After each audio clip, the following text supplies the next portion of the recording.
সংস্কার ধামাচাপা দিয়ে সরকার সংবিধানে শুধু সংশোধনী আনার পাঁয়তারা করছে বলে অভিযোগ তুলেছে জামায়াত নেতৃত্বাধীন ১১ দলীয় জোট। সরকারের এই আচরণের প্রতিবাদে রাজপথের আন্দোলন ছাড়া আর কোনো বিকল্প নেই বলেও জানিয়েছেন তারা।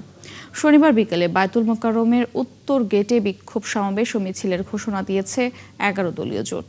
দুপুরে গুলশানে এক বৈঠক শেষে সাংবাদিকদের একথা বলেন জোটের মুখপাত্র হামিদুর রহমান আজাদ।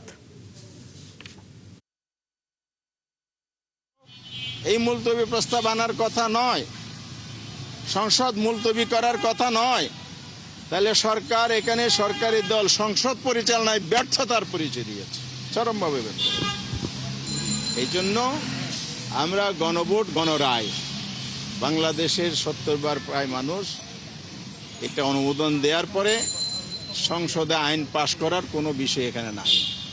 সরকার যদি দাবি পূরণ না করে, সংসদে সমাধান না করে, ১১ দলের উদ্যোগে আগামী শনিবার ৪ তারিখ ঢাকা রাজধানী বায়তুল মোকাররম উত্তর গেটে বিকাল ৫টায় আমরা বিক্ষোভ সমাবেশ এবং মিছিল করব।